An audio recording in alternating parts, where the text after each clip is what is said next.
Good evening, everyone, and thank you for coming out this evening. I wanted to make sure we provide the community and small businesses as much time as possible to prepare for the next step beyond the interim restrictions we introduced after our short, sharp 3-day lockdown.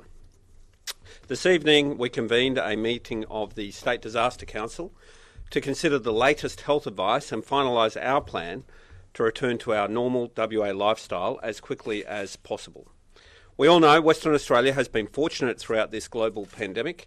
That has allowed us to stay healthy and our local economy to stay very strong. While we continue to see devastation, death and economic ruin around the world, WA and Australia have been a shining light. Here in WA, our elimination strategy has worked. That's why, when the virus escaped hotel quarantine, we needed to do everything we could to stop it in its tracks. I know lockdowns and heavy restrictions are hard. Putting Perth and Peel into lockdown and causing businesses hardship is the last thing I ever wanted to do. I'm sorry we had to go down this path, but the alternative is simply not worth the risk. We have seen what community spread of the virus can do. It is absolutely heartbreaking, with hospitals overwhelmed and loved ones passing away. And we have seen what long-term lockdowns and long-term severe restrictions can do. We've seen it over east and we've seen it around the world. Mass unemployment and business shutdowns. Put simply, community spread of COVID-19 cannot be accepted. It is far too debilitating and far too damaging on our lives and our livelihoods. That's why short, sharp lockdowns have been used. And if effective, as this one has been, it gives us the best chance to snap back to where we were before. This morning, I informed you that WA have once again recorded no new local cases of COVID-19. I can confirm that since this morning, and as of 7 p.m. tonight, we've recorded no new local cases and nearly all close and casual contacts test results have now returned negative results. Of the 399 close contacts, all have now returned a negative result. Of the 899 casual contacts, 800 have returned a negative result so far. These numbers are very pleasing, as has been the amount of testing completed overall since last Friday. Since Friday, more than 50,000 tests have been completed in both private and public testing clinics. That is a fantastic result. West Australians have heard the call to get tested and did what needed to be done. And we need to keep getting tested, especially over the course of next week. So whether you've been to one of the exposure locations or you're feeling unwell, please go and get tested. And get tested again if you need to. The number of tests and the results of close and casual contacts have given us and the health officials the confidence we need to finalise our plan tonight. Thank you to everyone. Sorry, my mistake.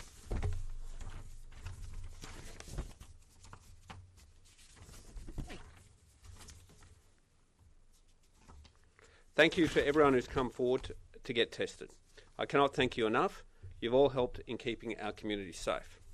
I want to make this clear, that over the next week, it is possible we may record more local cases, particularly from people in the close contact group. As I said, we are currently monitoring 399 close contacts. Each of these close contacts are required to complete 14 days of self-quarantine. They will be tested again before that 14-day period ends.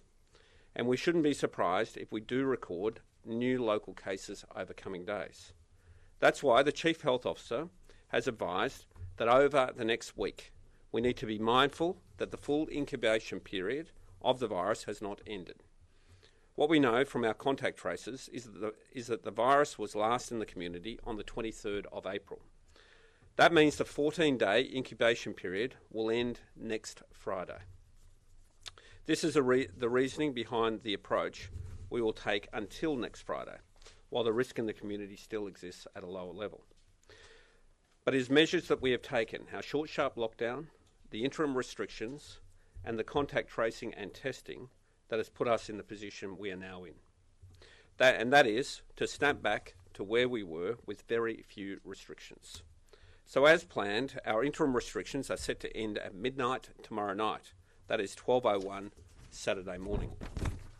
At that point, Perth and Peel will return to life as we knew it before lockdown, with a few restrictions to help keep us safe and secure. All things going well, and based on updated health advice, the few restrictions will only be in place for 7 days, coming to an end at 12:01 a.m. on Saturday the 8th of May. I'll detail the 7-day transitional restrictions now. Firstly, based on health advice, we need to keep our masks on, but we will relax the requirement outdoors. Masks are mandatory for indoor public venues, including the workplace and on public transport.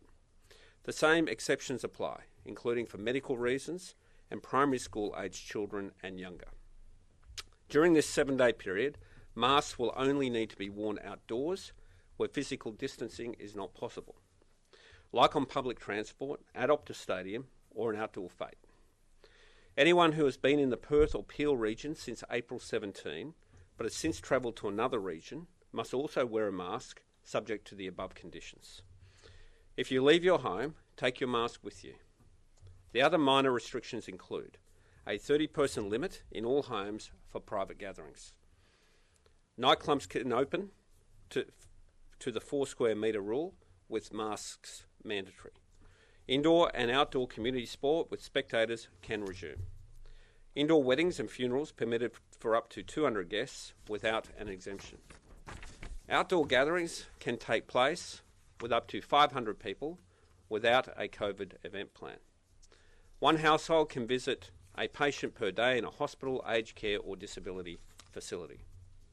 And finally, major stadiums, including Optus Stadium, RAC Arena and HBF Park, can operate at 75% capacity. That means we'll be able to see a strong crowd at the Derby on Sunday, which I'm glad we can do, given where we were last weekend. It's my hope and my expectation that from Saturday the 8th of May, these relatively minor restrictions will be able to come off and we completely return to where we were before the lockdown. That will mean we'll be able to return to 100% capacity at our major stadiums, and we will all be able to put our masks away once again. I know wearing masks is annoying and frustrating for many people, but I just ask that we keep following the health advice and always use common sense. Masks are a common feature in most places around the world. In fact, even over east, masks are more common in public spaces. We just need to get through this week to be 100% sure the virus is not lingering in our community. For more information on these plans, they will be detailed on our website soon at www.wa.gov.au. I also want to remind people to use the Safe WA app. Simply, you need to use the Safe WA app or sign in on a contact register every single time you go to a public venue. We need to ensure we keep doing this while the threat of the pandemic exists. I want to thank all those businesses and organisations that have embraced Safe WA and our COVID safe principles. Managing the pandemic is a collective effort from every Western Australian. I know many businesses have suffered over the last few days.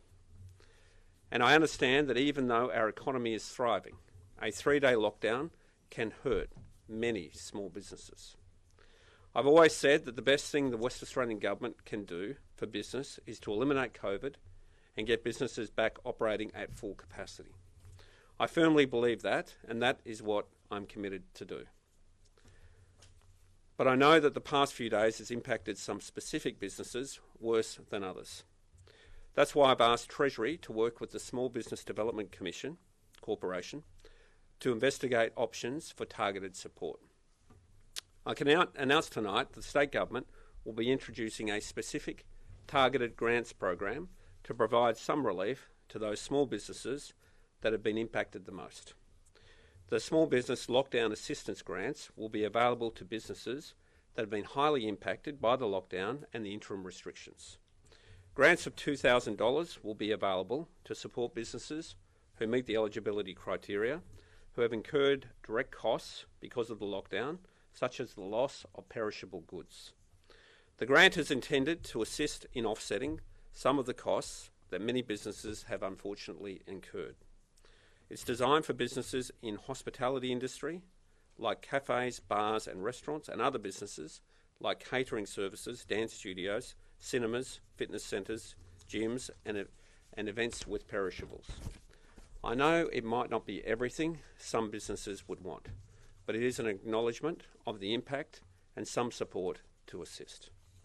And it adds to the more than $1.2 billion in assistance we have provided to Western Australian businesses, which has included relief on electricity bills, payroll tax waivers and grants, business licence fee waivers and other industry-specific measures. I recognise the ongoing commitment and sacrifice from small business owners in Western Australia to help keep our entire community safe during these necessary but challenging periods. I know COVID-19 has thrown many challenges at our small businesses. Final details for our new grants are being worked through to ensure the application system can work and we get the support to businesses as soon as possible. More information on how this targeted system will work will be detailed in the next week or so. But as I flagged earlier this week, putting in place an application and grant system does take time. It can't be done overnight, but I've asked that this get done as soon as possible. In the meantime, we will follow the health advice and safely get back to our unique West Australian lifestyle that has allowed businesses to thrive. This has been an extremely disruptive week, and I expect the next week could be challenging for some people. I encourage everyone to support local businesses as much as they can. It will go a long way to help them recover from the events of the past week. So far, it seems, WA will avoid a rolling long-term lockdown or long-term severe restrictions. It's a credit to every Western Australian. Thank you once again for your understanding and for listening to the advice, following the instructions and getting on with it the true West Australian way.